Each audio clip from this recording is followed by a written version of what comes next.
delivery. So for example, if today 10 million is what has come, the understanding would be that the interest would be calculated on the 10 million and not the full loan amount. So we did take note of the observations of the audit, and a remediation measure would be that during the restructuring discussions that are going to be held, seeing as there is an outstanding amount owed to the supplier, who is also the creditor, during the debt restructuring discussions, these are among the items which we wish to table beyond the overall debt restructuring.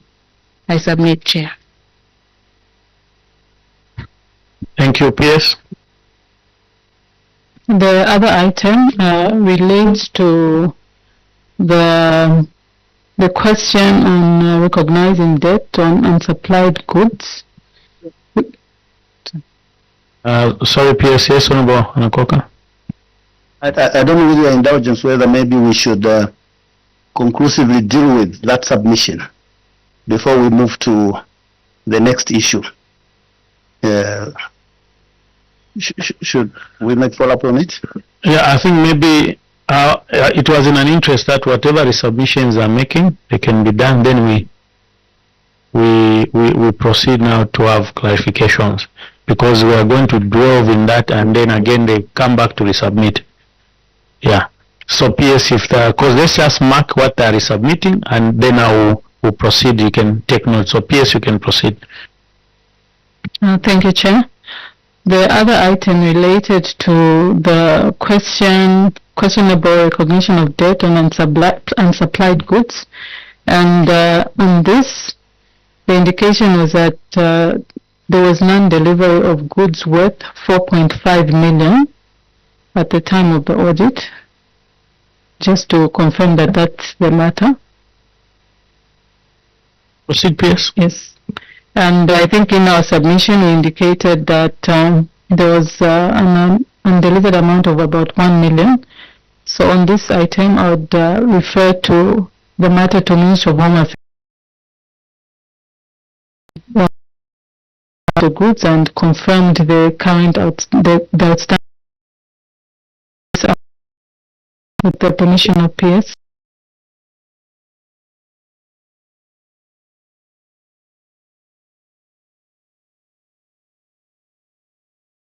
On the committee. My name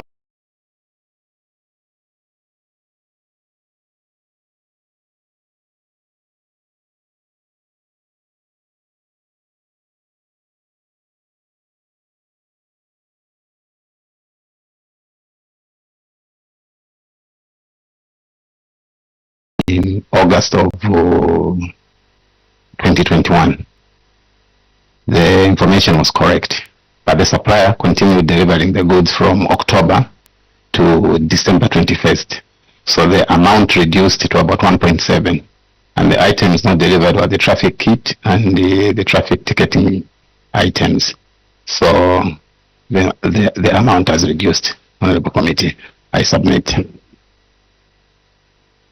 Thank you. Honorable colleagues, points of clarification, or PS, are you done on the as points of clarification on what has been submitted? Then we will have a position as a committee. Honorable Anakoka. Thank you, Chair. Chair, on the issue of interest, I think I'm not too sure how the Minister of Finance actually wants us to understand them. This transaction, as per the audit findings, is that this was done in two contracts. There was the first contract, this one. Of course, this was between the Ministry of Home Affairs and Mikalire. And under this contract, before the supplier-creditor agreement came into the picture, goods worth 24 million were supplied. Now, as at August, the goods were not paid for. And that's where the Minister of Finance, now you come into the picture and enter into this contract after 24 million worth of goods were already delivered. So we need to break this down properly so that we don't just speak in general terms. Under this contract, there was no interest applicable because it was just an ordinary good supply contract arrangement. So the auditor is saying there should have been no interest on this 24 million. That's point number one, Chair. So it has to be either considered or disputed by yourselves. Then there is the second aspect. So basically what we are saying is when you are calculating the interest, whether it's acceptable level of interest or not is a different matter. The 24 million should not have been included because you would be backdating this financing arrangement after goods have been delivered, which is illegal. It simply can't be done under any contractual arrangement, certainly not in Zambia. So that's the query we want you to respond to, that this figure was included in error. Chair, as a committee, we can't leave this to debt restructuring, because debt restructuring is you are restructuring a debt you have already accepted. We are saying the figures, first of all, of the debt are incorrect when it comes to interest that is added onto this 24 million. That's number one. Number two is the undelivered goods. Honorable Nakoka, summarize. Thank you, Chair. I will leave it. Let me just leave out one question, please, so that we remove the 24 million from this. Thank you. Any other clarification from honorable members? If not, the acting director, the one who was making submission, can proceed and clarify on that. Thank you, Chair. Thank you, Honorable. Through the PS. So there are two contracts. There is a finance agreement and there is a commercial contract. The interest within the finance agreement, a finance agreement is also a legally binding document. So the amount in the finance agreement includes the 24 million. So to renege or to remove, let's say, the 24 million from the financing agreement which was signed, it will have to be done through a legal process, which would require even engagement with the Office of the Attorney General and Ministry of Justice. The interest that is being calculated is the interest that is contained within the finance agreement. So this is for the whole amount, and the assumption was that the creditor, in this case was the supplier, used their own resources to go out and deliver these goods. And then we were liable because as the Treasury, either through budgetary means or whatnot, we did not pay at the time that the goods were delivered. So there was this amount, maybe we can consider it cash for the purpose of just understanding. The supplier went ahead and found the cash for this 24 million to deliver. So if everything had been moving in tandem, when the goods had been delivered, we should have met our obligation, our contractual obligation, and paid. So the inability to pay because of the fiscal space led to the consolidation of everything that was expected to be delivered and then to be paid. So I believe, Chair, that the submission is well received, but it is a legal document. A finance agreement is a legal document.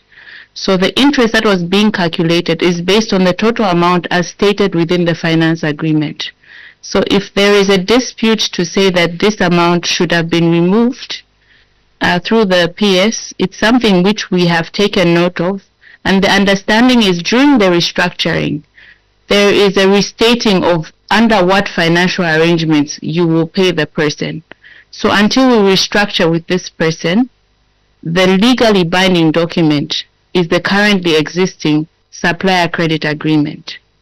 So at this point, to restructure or refinance or relook at the terms, it will have to be done in a way where we restate and we'll have what would be called maybe an amended agreement or a restructuring agreement between ourselves. Thank you so much, Madam Acting Director. I think we are very clear with your submission. PS, do you have any other submission on that? So just to add, what has been submitted is correct. So in this case, what the financing agreement is indicating is that government decided that the 24 million which was supplied should be facilitated through a loan by the financier. So it's something which, for example, government can. We've had projects, for example, where you have a financier providing so much and government providing so much as counterpart. So in some cases, should government not have money, if the financing being provided perhaps by that financier is maybe concessional lower, you can actually ask the financier if they have capacity to cover that part and thereby take it alone. So this is a similar case from what the financing agreement has as what was done. Thank you. Point of clarifications, honorable colleagues? If not, AG, do you have any submission? Honorable Nakoka, you can finish your other point you had summarized. Are you okay? There's still the other aspect. They have explained the 24 million. Suffice to say, certainly not satisfactory. You can't backdate such an arrangement. This is the first time we are hearing of such arrangement. So it's their submission, and we'll make a conclusion as a committee. Then there was the interest on goods not delivered. That's the other aspect that the Kotamas has explained that the goods were eventually delivered, but it still doesn't take out the fact that at the time of calculating the liability, there was interest on those goods as well, which, according to the Auditor General's findings, should not have been the case. Thank you, Chair. Thank you. Any other submission? Honorable Chatila, do you have any? Yes, Chair, thank you. And just in addition, over the issue of on the issue of questionable recognition of debt on unsupplied goods, we are told that from the 4.5 million, which was outstanding that time, there is still an outstanding amount of 1 million, or at least by the time this report was being done. So I want also to know what is the status, especially in terms of the interest aspect, because we have a supply that which needs to be done, and it hasn't been fulfilled in full. So what effect do we have on this one in terms of the calculation of the interest? Thank you, Chair. Thank you. I think from the submission of the PS and the people accompanying the PS, they've basically admitted that what they are going to do is to go and sit down and look at this matter, do the reconciliations.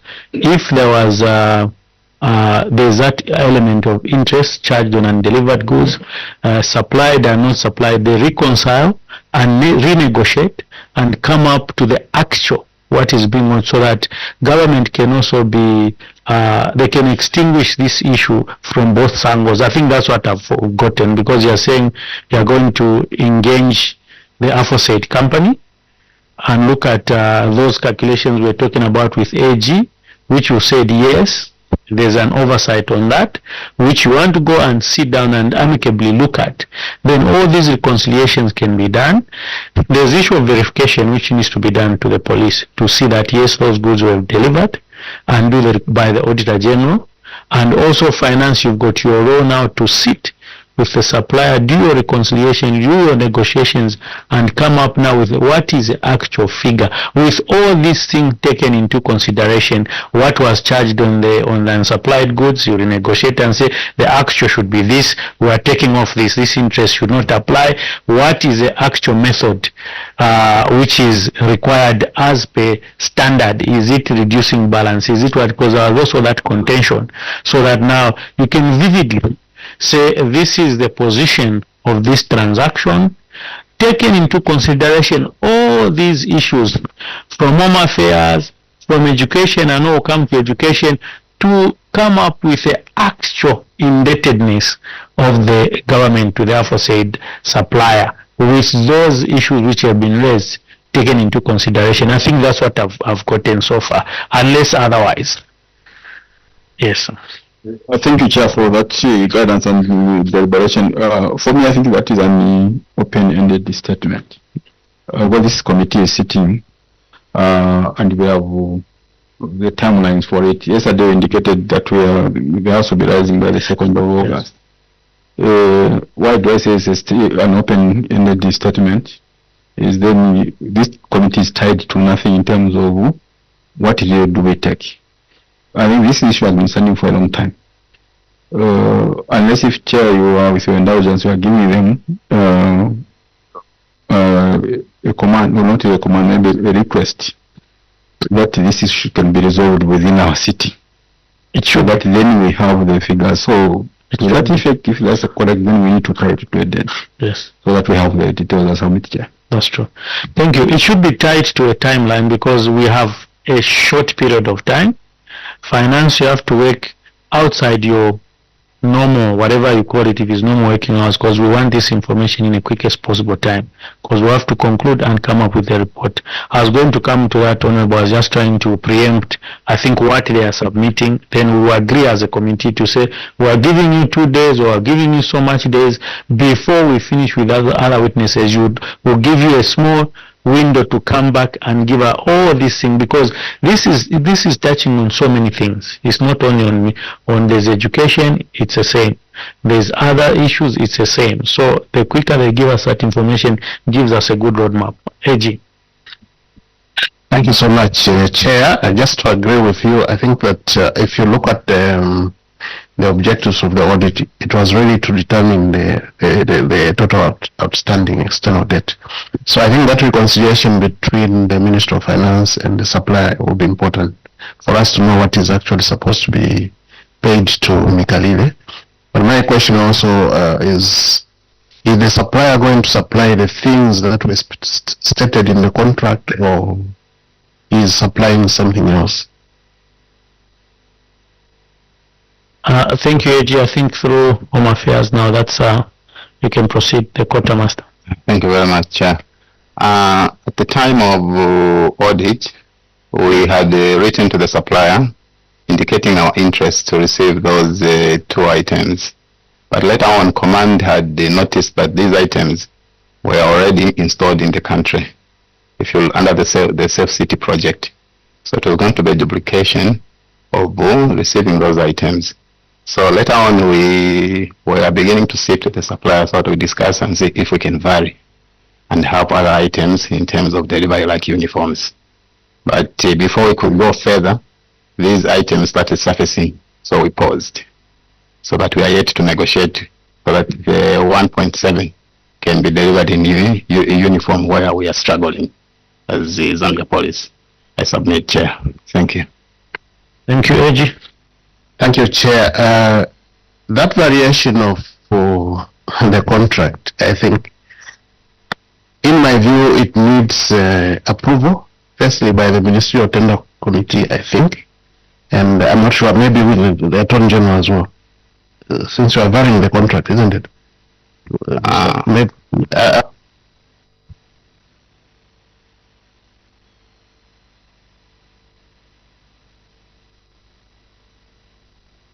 Yes, you can proceed.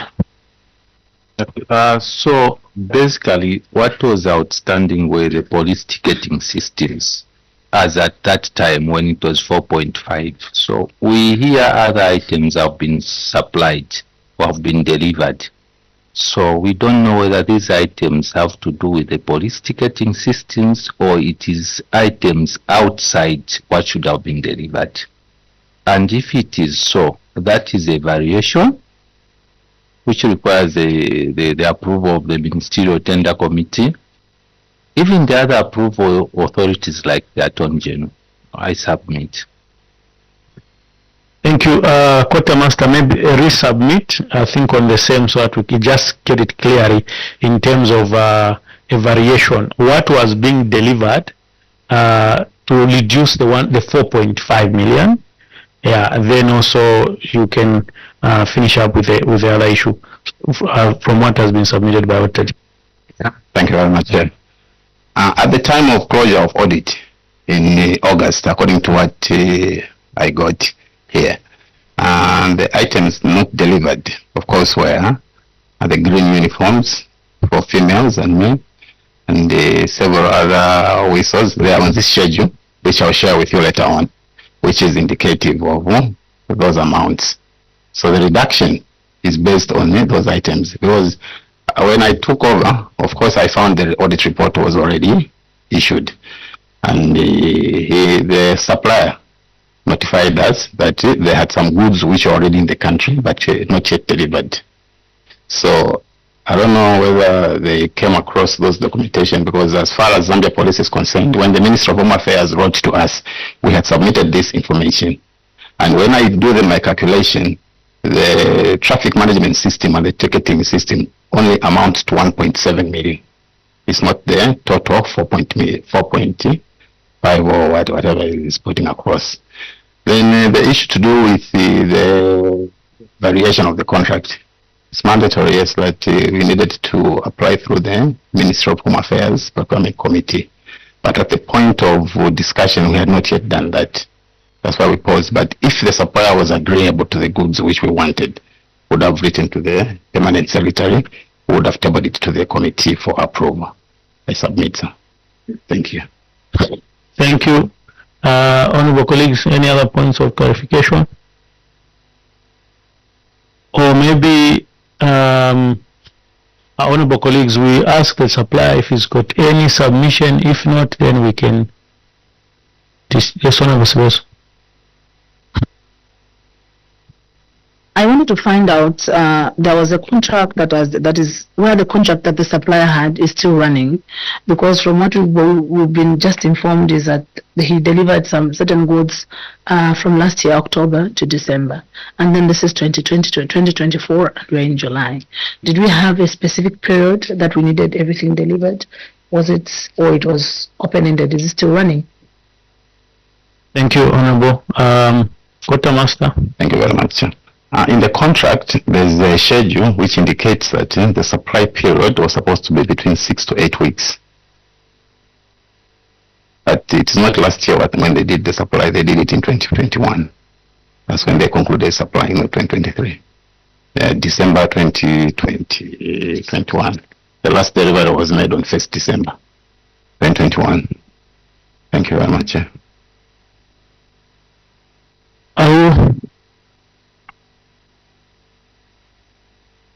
So you're saying within the contract that was, I just want to just get it correctly, within the contract that was signed, the delivery period of the goods was supposed to be between 6 to 8 weeks. So when was the 8 weeks that was embedded in the contract elapsing? The 6 to 8 weeks. Maybe before we proceed, the quartermaster, maybe just also for, we are dealing with two issues here. Honorable colleagues, I think emanating from what Honorable Anakoka was also submitting, there was an initial contract which was migrated.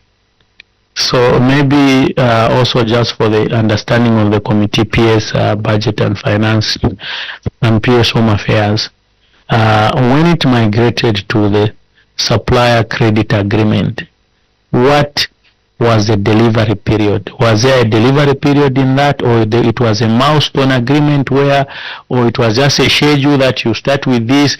Because what we also want to understand, this is a credit agreement now changed from a supply where you just bring, if you don't bring their deadlines and what, maybe just to, I want to understand from what Honorable has asked, when did it migrate, and was there a delivery period in the supplier credit agreement? Or maybe just make us understand what usually is in that agreement. PS and quartermaster, you come through. Or I don't know if it's Home Affairs, then quartermaster, you come through. Thank you.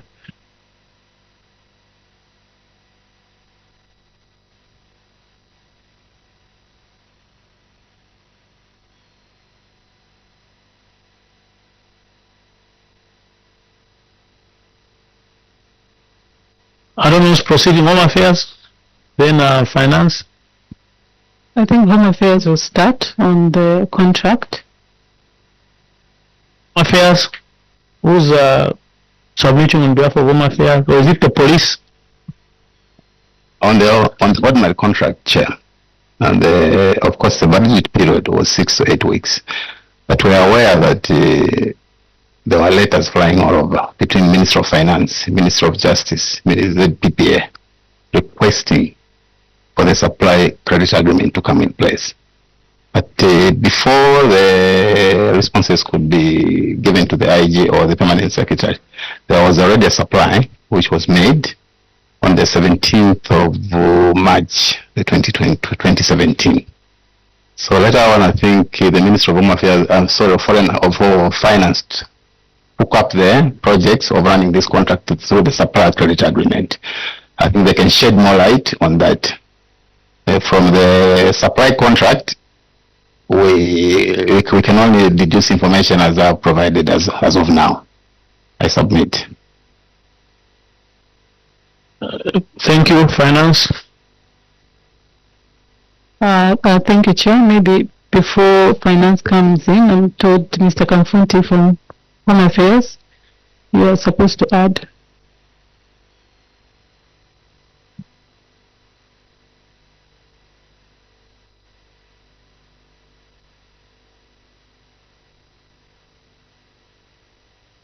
Thank you, please, and thank you, Chair. The same underlying contract for Mikalid and Home Affairs, there was a clause where there was supposed to be an element of pre-inspection before delivery. So the start date for to count on the delivery date was not the date when the contract was signed, but the date was supposed to start counting in terms of delivery. It was supposed to be after the inspection of the goods, then that's when the 6 to 8 weeks starts counting. So the delivery was tied to the pre-inspection of the goods. I submit, Chair. Let me just tell us, when was there the pre-inspection? Based on the information I got, it was around in 2017. But I cannot be very certain with the date. Maybe the vendor can assist us with the date, the pre-inspection, because all the tests were made by the vendor based on the contract. The problem we have in committee with this issue, there is a lot of speculation. And we are not getting, as we deal with documents, if there's no document, it cannot support your submission. And that's why now we're finding it difficult. Yeah, because if you make an oral submission, it's not backed by documentation, how then do we make a recommendation and conclusion? It becomes difficult.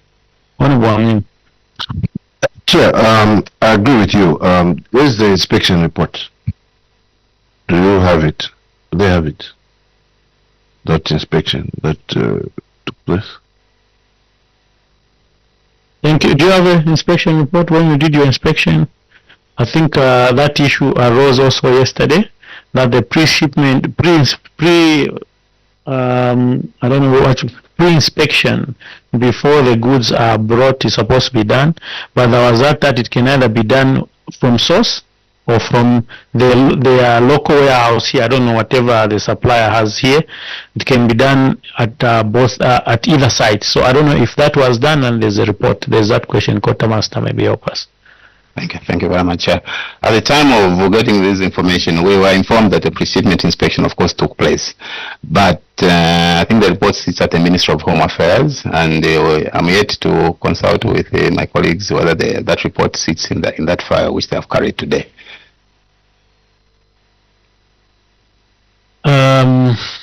Honorable colleagues, AG, I'm of the view that what is being submitted, there is no documentation, so it will be very difficult for us. Maybe, probably, we allow finance, the supplier, we give them just a day, quartermaster, Home Affairs, to go and look at your documentation, because we're coming before this committee. Go and get the documentation which is relevant, and we'll just give you a day. Come with all those information, and finance, especially on these ones where you are guided, you make a resubmission on only on those items. The rest of your submission will move as it were AG. Is that so that we can deal with education on the things you submitted. If we find also those issues, you need to go and again resubmit as we move, so that we don't sit and wait for the entire resubmission. But on this particular calculation of interest, the 4.5 million, the what has been delivered, the pre-inspection schedule, you go and sit with a supplier and reconcile whatever it is that needs to be, then you come and resubmit and we adopt it as a new submission, isn't it, AG? Because we need to know where we are at. Then now that will be a basis where now you're going to proceed with your debt restructuring and renegotiation with a supplier. Then when it comes back, we say, this is what you've reconciled, go back now and this is what you need to pay the supplier, because that's what you've given us as a committee, also verified by the Office of the Auditor General. Then AG, with your guidance, I don't know on the verification on those things which they're saying now they've got documentation, because as per practice from us PAC is when we finish, then you go back and verify. Now looking at the period you have, I don't know, maybe you can guide on how we do with those verification. We are saying now this document is available, it was not there, police now says this were delivered, this is a balance. How do we handle that? I think, Chair, what we can do, looking at the because of the time constraint, what we can do is, if they do have the verification, we can do a quick verification and see where the position is, so that as they are bringing, we'll have a common ground. We'll have agreed that yes, this is the position. Honorable Nakoka. Chair, on the issue of the delivery period, I just wanted to suggest that as they go to reconcile these issues, they should take time to read the contracts they signed, because in this credit arrangement, they have a delivery schedule definition, which says the schedule for the delivery of the goods and services to the purchaser shall be within 2 months after signing the contract. They also have the credit period, which is 3 years and 3 months. And as they do that also, they should look at when they were signing this contract, Chair, the supplier credit agreement, and committing to paying 17 million. This was at a time when we have been failing to pay 24 million for the goods already supplied. All right? So you don't have any money to pay for goods that have already been delivered, but you go ahead and sign a contract where you are committing to pay $17 million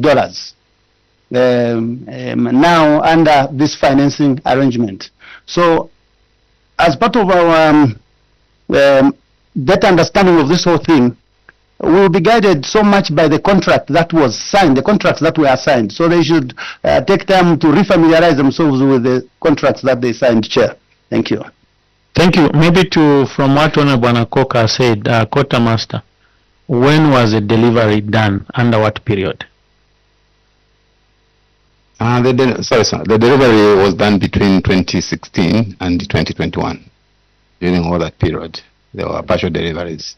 Okay. I submit. Okay. Thank you so much. Honorable Wamnima. Chair, I just also want to understand these because I think in reconciliation, do they have records of good received notes for these deliveries? Thank you so much, the Quartermaster. Thank you very much. Yes, sir, we have that information. Okay. Yes. That's what I think honorable colleagues have said. As Auditor General is going to do a quick verification, they'll have to also pick up those documents. It's part of their verification, which now will come through this committee as quickly as possible. Then we're able now to interrogate further, because that will also help us. Whatever a Quartermaster submitted, it's just a submission. There's no backup information for us to look at, isn't it, AG? To say yes, it was delivered, yes, it was done within this period. So once now Auditor General quickly goes back, then we can tackle that issue. So PS, I think you've heard the guidance, and it's been written down on the particular issue what you need to do your resubmission, so that you can we can be on the same roadmap to say this is what we've done. Then we can make progress. As also, I think we'll have our own chat with Auditor General to guide us on how we proceed with the verification. You want to say something, PS? Thank you, Chair. Just to be clear, the guidance is that we submit relating to what we explained around the interest, around the outstanding amount on the contract, the delivery schedules. Let's proceed, PS. The pre-shipment inspection. That is Home Affairs. Because you are just financing. Pre-shipment is same. They'll submit. Sorry. So it's a computation of interest. Yes, computation of interest. Yes. Yes, computation of interest, reconciliation with the supplier. Yes, default interest. All those things, so that you give us a proper guidance how they've been done and how you intend now to whatever over calculation of interest, under calculation, how you intend now to renegotiate, because we want to know the account how it's sitting, in short. Because we've accepted that some were not calculated properly, there was this inclusiveness, there was deliveries going on while there was this computation, so things needs to be, there should be a cutoff on everything to say this ends here, so this portion was not supposed to be there. So this is how it's going to be done, so that we have an actual picture for the aforesaid account. Yes, Honorable Wamnyu. Chair, so in short, PS, what the chair is even saying, that the committee wants to know the status of the debt, the state at current, because there's no reconciliation before the committee. So we want to know the status to understand in no uncertain terms the computation of interest, because there are queries of compound interest. So that's what we want to understand. Thank you, Chair. Thank you. And I think also you can liaise with Auditor General, because they've said it should be like this, and you've said it should be like that. I think that's where we are. So it's important that you quickly, as you are doing your resubmission, you have a position. I think that's what. And from the submission of your officer, she has said yes, this is the position, we agree, and we are going to redo ABCD. So that's what we want to see. Yes, PS. Just a final clarification. Of course, around the interest calculation, the status which we'll provide is as per the legally binding document. With regard, I know that the committee is interested in where we'll eventually end up. Just to indicate that will be subject, because we did indicate that we'll go into a debt restructuring discussion with the creditor. So would obviously have to depend on it will have to be subjective to whether the creditor also will have to do some consultations, but the status will give, and of course we'll go into the debt restructuring, but in terms of timing, it will also depend, we'll come back and indicate, it will also depend on whether they'll have to do consultations, and also because we're trying to vary what had initially been agreed, so it will be put on the table for discussion. So just to indicate that. I think for us mostly, PS, before people come in, it's this overlaps we're interested with, isn't it, AG? Yes. The restructuring eventually will leave it to finance and yourselves, but we want to see what are these issues which are overlapping. You get my point? Because there are issues of calculation of interest, movement of these to their delivered and delivered goods, which now some of them are delivered. If we do that reconciliation, it will help us, because we will know, then you tell us this is now subject for negotiation now. Because we are not saying now you should go and sit in, it causes people, whatever banks, and agree. That will take a long time. We have a short period of time. So it's a position reconciled with your colleagues from Auditor General. This is a general status with the proviso, isn't it, AG? Then we are all agreeable. I think this is where we're at. Now let's proceed this way.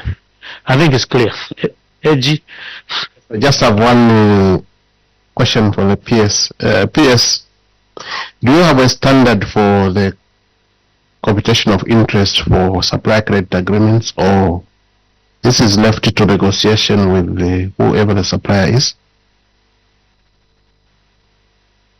Thank you. PS, you can proceed with that. So that is negotiated.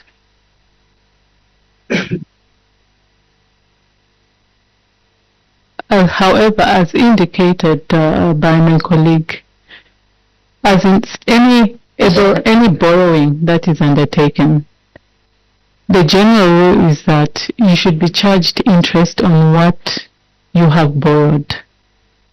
So like in a supplier credit agreement, the borrowing in this case would be deemed to be on the goods that you have received. Mm-hmm. So that is what would have been borrowed. Therefore, interest ideally should be charged on what has been delivered and consequently converted into amounts as having been borrowed. Thank you. PS and your team, I think we're in agreement, AG, and PS proceed and do that. I don't know if the supplier has got anything they would want to say. Honorable, every time I'm calling the supplier, that's why now the honorable member is. Please proceed, and then I'll call the supplier later. I just want to hear from the PS. There are all these computations that are being done, and also the interest that was compounded after the supplier credit agreement that we later went into. I just wanted to have also just a feeling, if we did not go into this credit supplier credit agreement, how much do you think we would have saved as a government if we didn't take that route?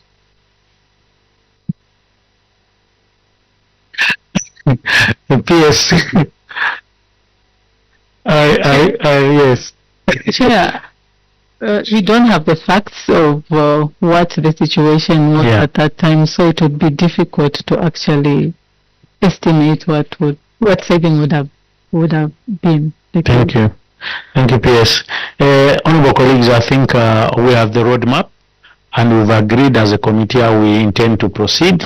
So finance, we're giving you that one day. You should go and sit. The secretariat will tell you next week where they'll fit in. We quickly look at that resubmission, then we can make a headway. Supplier, you have anything? Nothing? Thank you so much for the opportunity, Chair.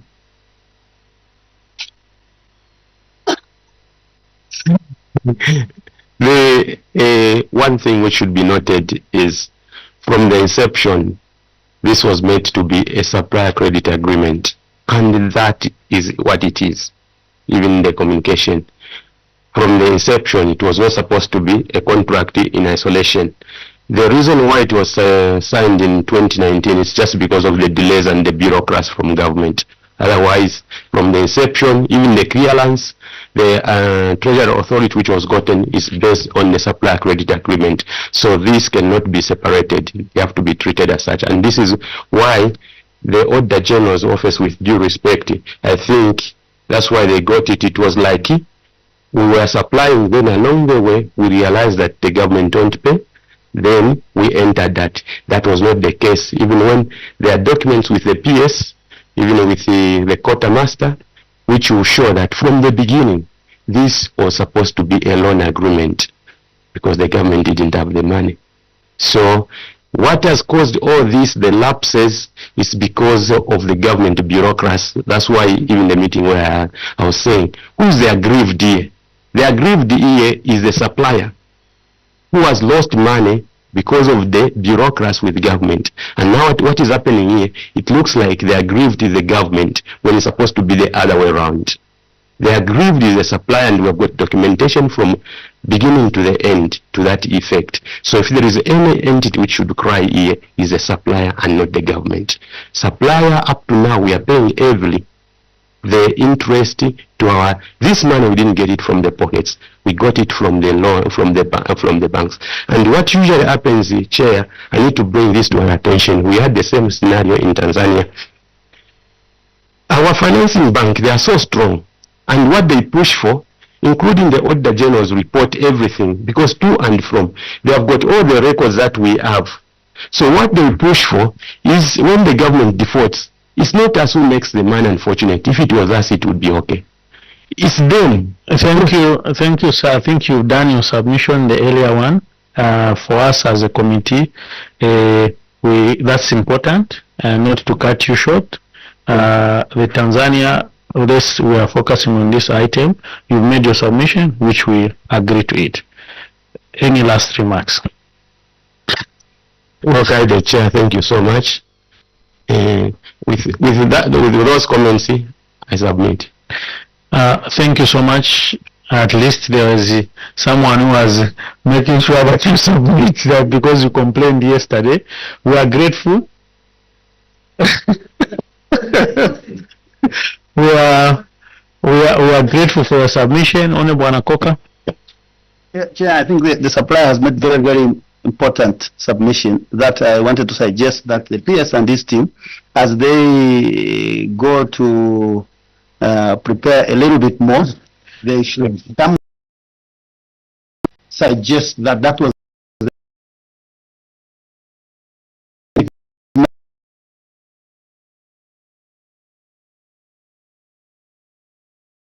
the of what it was. Otherwise, we would not have the reconciliation on that 24 million and how it comes into what we consider the second contract. Thank you, Honorable Anakoka. And honorable colleagues, I think it's important for us to hear from the supplier, like he has submitted, because it also opens up certain things we can probe, even minus the supplier, because we'll say, oh, can we have this documentation, as it were, because sometimes even have suppliers provide documents straight to the committee to say these are the documentation. Then we'll counter check and verify it by Auditor General to ensure that yes, they're authentic and that's a position. With that said, honorable colleagues, I think we have a position. The supplier, we are grateful. Maybe you can, with your team, you are discharged for now. You can leave us for now, so that now we close the meeting with our colleagues from Finance and Home Affairs. So you are discharged. Thank you. Thank you. 14:30 we are meeting. Again, you are coming back. With education, we just do the submission, but we won't do the questioning. So just for submission.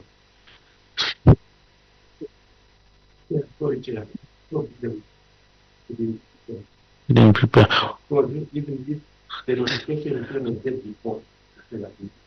Okay, thank you. For now, thank you. Maybe we can wait, the clerk will talk to you, or the Home Affairs will speak to you. Thank you.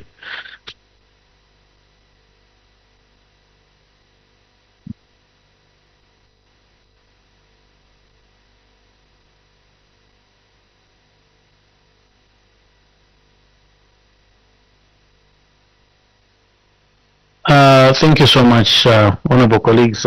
Minister of Finance, I think you've seen how we are laboring with this issue and the direction. I think that's why I wanted the supplier to go. I think it's important that we attach utmost importance to this issue. I still keep emphasizing when the time we have is short. We don't want the report to lapse. Do your quickest liaison with your supplier and everything together with Home Affairs, and let's have that those issues done. AG, I don't know how you guide on a verification. I think you I think, Chair, once Minister of Finance and Home Affairs are done with whatever they are putting together, we just say notify us. We'll do a quick verification. So by the time they are appearing, we'll have some. Thank you. Yeah, at least you're having a quick verification by Auditor General. So let's please liaise so that as in the quickest possible time that is done. Honorable colleagues, I know there's nothing now. We can proceed to close the meeting unless there's anything.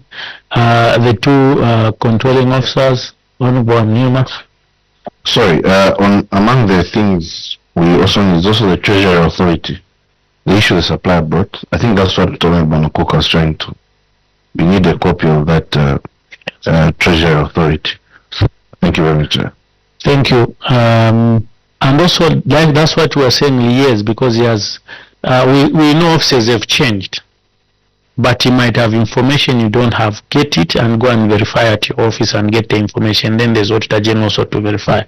So we thank you most sincerely, the two controlling officers, for coming through. Let's see how we can expedite on those requirements, and we do apologize for keeping you long because of our quorum issues. So let me take this opportunity to lift the immunity conferred before you and your team that now it's been lifted. And when you're outside, you're on your own, whatever you're discussing. Thank you so much, PS. Thank you.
So another part of the Jewish history of this town is in fact the Pioneer Tower behind me. That was funded by the Sussman brothers. They were amongst the first Jewish people to come to this country back in the 1890s. And once Livingston town was built in 1905, they were amongst the first inhabitants. And 50 years later, as part of the celebration of their lives in this country, they funded the building of the clock tower. And of course it has a wonderful view over the falls, which we can see in front of us here, all the way down there. So it's part of the celebration, and 100 years later the Sussman brothers came back, and the Lutunga came from Barotseland to come and meet them. That is the prominence that this particular family had in this country, and of course in South Africa, because they left here, Livingston, to go to South Africa, where they set up in South Africa the company called Woolworths. So to this day the Jewish people have a strong influence not only in this country but in the sub-region.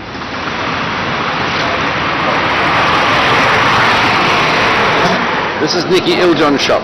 The Iljon family, of which there were various members of it, were one of the first inhabitants of the new town of Livingston, and this shop became one for selling bicycles and model aeroplanes.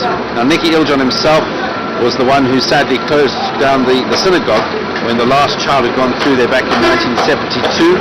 They then left here to go abroad after that.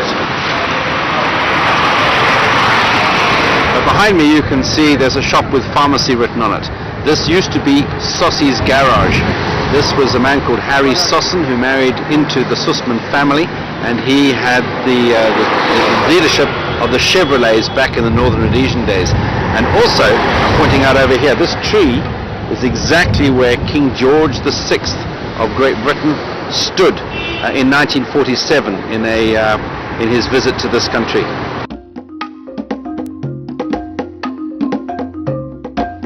Behind me is the Capitol Theatre, which today is the oldest cinema and theatre left in Zambia, and it was owned originally by the Grill family, and a young man married into their family, and his name was Harry Sossin, who we've talked about earlier.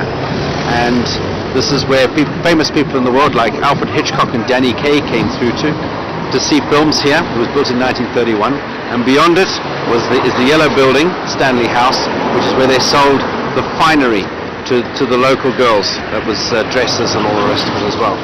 And then further down the road is a very famous intersection. This was the main intersection in town, and everybody in town knew it as Fix, Flax and Allfox Corner, after the three traders who were there. There was Sam Fix, who ran a wonderful dressmaking company. Old Man Flax ran the haberdashery, like a hardware store, and beyond it was the Allfox family, and they traded in everything else.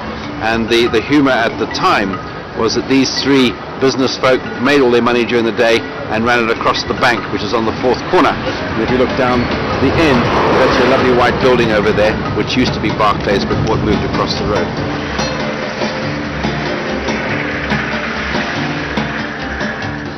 The three shops behind me were owned by a gentleman called Elias Kapelowitz.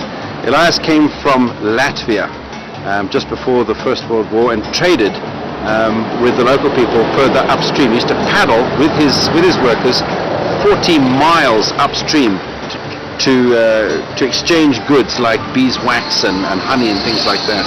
And he then left here just after the First World War to go back to get a wife from Latvia, and they came through. Her name was Henny, and they ran the first completely kosher household in town. And they were very influential in here. They had an open house policy, and many Jewish people came through here. But their importance